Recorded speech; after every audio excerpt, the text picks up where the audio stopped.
প্রিয় দর্শক, গরিবের গ্রিন হাউস এই নেটিং পদ্ধতিটা আমরা ড্রাগনে দিছিলাম, 100% রেজাল্ট পাইছিলাম। যত তাপমাত্রায় হোক আমাদের ক্ষতি হয় নাই। কৃষির সবচেয়ে যেটা প্রভাব পড়তেছে অধিক তাপমাত্রা। আপনারা দেখলে বুঝতে পারতেছেন কতটুকু ছায়া এখানে। মনে হয় 50% রৌদ্রকে আমরা আল্লাহ পাকের দয়ায়, আল্লাহর নিয়ামত আমরা কভার করতে পারতেছি। বিসমিল্লাহির রহমানির রহিম। আসসালামু আলাইকুম প্রিয় দর্শক, আজকে আমরা একটা নেটিং হাউস করব। আমাদের সঙ্গে থাকবেন, গোটাটা নেটিং হাউসের কার্যক্রমগুলো আপনাদের সামনে তুলে ধরবো।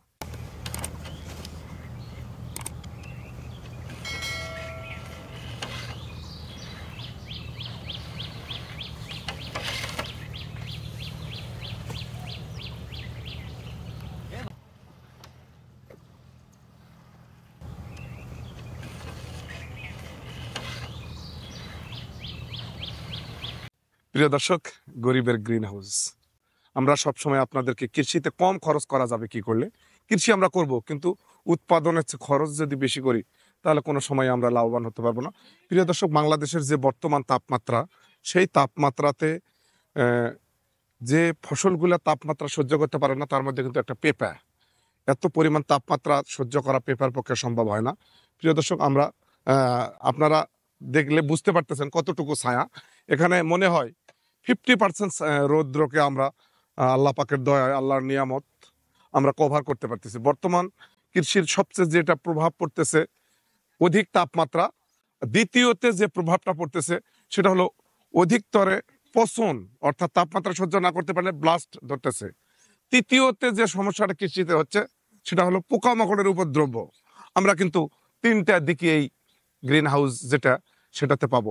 আর যেটা লক্ষ লক্ষ টাকা করে যে গ্রিন হাউসটা করা হচ্ছে বাংলাদেশে, সেটা কিন্তু আসলে যে পরিমাণ ফসলের দাম, তার চাইতে অধিক পরিমাণ যদি আমরা বিনিয়োগ করি তাহলে আমাদের কৃষি কিন্তু টিকবে না।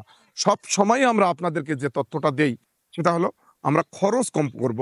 এবং হয়তো বলবেন যে এটা কি গ্রিন হাউসের মতো হলো, কিন্তু রুটি খাও খিদা মারা যায়, ভাতের মতো না হলেও কিন্তু আমাদেরকে তো বাঁচতে হবে। কৃষি প্রধান দেশ, কৃষিতে বিনিয়োগ গাদায় গাদায় আপনি করলেন, কিন্তু আপনার কৃষি পণ্যের মূল্য নাই। বহির্বিশ্বে এরা খরচ করতে পারে কেন? এখানে সরকারি গভর্নমেন্টের ভর্তুকি থাকে, সরকারি সহযোগিতা থাকে, এখানে উচ্চ মূল্য ফসলের থাকে এবং ওরা হাইক্রোপস ফসলগুলা করে। আপনি আমি কি করব? পেঁপে, উদাহরণস্বরূপ মরিচ, আদা, যেগুলার মূল্য অনেক কম। তাই আমি মনে করি এই নেটিং পদ্ধতিটা আমরা ড্রাগনে দিছিলাম, 100% রেজাল্ট পাইছিলাম। যত তাপমাত্রায় হোক আমাদের ক্ষতি হয় নাই। একটি বারো স্প্রে করতে হয় নাই। একটি বারো হারাম রোজার মাস সকালবেলা বলতেছি ব্লাস্টের বা ওই ছত্রাকের জন্য যে গোড়া পচা লাগে আমাদেরকে দিতে হয় নাই। এরই লক্ষ্যে আমরা সব সময় এক্সপিরিয়েন্স চালাই। এক্সপেরিমেন্ট চলার পর সেটা যদি ভালো হয় সেটা আপনাদেরকে দেই। আমরা ড্রাগনে 2 বছর ধরে, একবার দিয়ে 2 বছর, মনে হয় আরো 2 বছরে নষ্ট হবে না। এই যে এটাতে আমরা পেঁপা করব এবং সাথে সাথী ফসল একটা উচ্চ মূল্যের কি দেওয়া যায় এখন আমরা চিন্তা ভাবনা করি নাই। কিন্তু আজকে ভালো লাগতেছে যে তাপমাত্রা, এই তাপমাত্রাতে আপনি যতই চেষ্টা করেন পেঁপার গাছ ওর সাথেই ঝলসে যাবে, পুড়ে যাবে। তারপরে কি হবে? যখন আপনি পানি দিবেন, পানি দেওয়ার কারণে মাটি যখন গরম হবে, মাটির একটা গ্যাস আছে, সেটার কারণে পেঁপার গাছ ঝাউড়ে মরে যাবে আর আপনি হবেন ক্ষতিগ্রস্ত। আমরা সবসময় যেটা বুঝি, আমরা যেন তাপমাত্রা সরাসরি যদি না পড়ে, আমরা যতই পানি দেই হিট প্রোটেক্টটা এটা প্রোটেক্ট দিবে ইনশাল্লাহ। এবং নেটটা খুব কম মূল্যের, আমরা বাঁশ কাঠ দিয়ে করতেছি।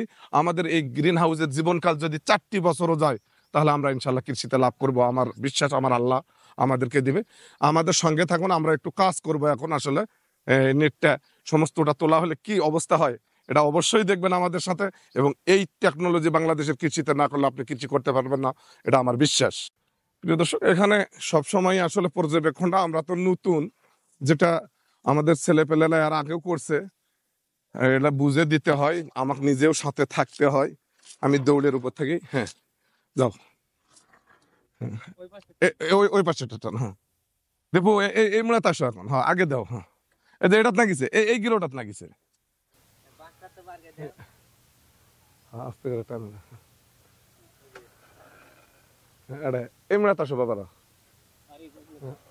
দাও দাও।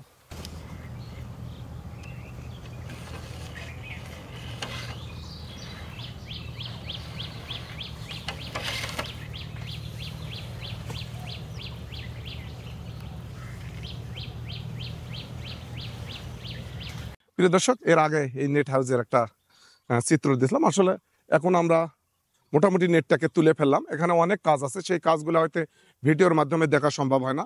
আমরা এখন এগুলাকে মাটির সাথে সুন্দর করে বাঁধে মাঝখানে গোঁজ দেব এবং সুন্দর করে শেষটার একটা ভিডিও করব। আমরা আজকে আল্লাহর রহমত সারা দিনে আমার মনে হয় আমাদের এই নেটিং হাউসের কাজ শেষ হবে আলহামদুলিল্লাহ। আমরা যে এতটুকু জমি নেট বাঁশ দিয়ে কম খরচে করতে পারলাম, আল্লাহর কাছে আবারও শুকরিয়া করি আলহামদুলিল্লাহ। প্রিয় দর্শক, এই সিস্টেমটা আমাদের দেশের জন্য অত্যন্ত কার্যকারী, বিশেষ করে আবহাওয়া পোকামাকড়ের উপদ্রবর কারণে এবং ফসল সুরক্ষার কারণে। সরাসরি তাপমাত্রা সূর্যের যখন ফসলের উপর পড়ে, বিশেষ করে পেঁপা খেতে, মরিচ খেতে, শশা খেতে, তরমুজ, কদু, এগুলা হচ্ছে না কেন? চিলা রোগ লাগতেছে কেন? আপনারা শুধু বলেন ভাইরাস ভাইরাস, ভাইরাস নয়, এটা অতি তাপমাত্রা যখন হচ্ছে এখানে শোষিত নাইট্রোজেনটা সূর্যেই পুড়ে যা গাছ হলুদ বা সবুজ বর্ণটা ধরে রাখতে পারে না। এগুলা অনেক সেন্সিটিভ ব্যাপার আছে। আমরা করে না করে আপনাদেরকে সে হয়েছে বলতে চাই না। আমরা এটার ভালো মন্দ ড্রাগনে পাইছি বলেই কিন্তু এটা করছি। আমরা ড্রাগনে আমরা কিন্তু ভালো পারফরমেন্স পাইছি ইনশাল্লাহ। আমরা এখানে একটা নতুন জাতের পেঁপে করব, যাতে কোনো পোকামাকড়, বাতাসের সাথে সংমিশ্রণ, সূর্যের তাপ সব মিলাই আমাদের একটা ভিন্ন কৃষি চাওয়া সবসময় কৃষি ফার্মে থাকে এবং প্রযুক্তি ব্যবহারে সবার শীর্ষে আধুনিক কৃষি ফার্ম। শুধু মুখে বললে হবে না, কাজে প্রমাণ করার জন্য তৌফিক আল্লাহ দেয়। এই বলে এই ভিডিওটা থেকে বিদায় নিলাম। পরবর্তী ভিডিওটা থাকতেছে এটার সকল কার্যক্রম। এখানে স্প্রিলিনা সেট করব, মানে প্রযুক্তির কোনো কমতে থাকবে না, কিন্তু কমতি থাকবে একটাই, অর্থ খরচ কম করব। কৃষিতে যত খরচ করব তত লস করব, যত কম খরচে উচ্চ ফলন আনতে পারবো আমরা তত লাভবান হব। সবার সুস্বাস্থ্য কামনা করে আজকে এই পর্যন্তই। আবার এক সময় কৃষি নিয়ে কথা হবে এগ্রিকালচার হেল্পার ইউটিউব চ্যানেলে।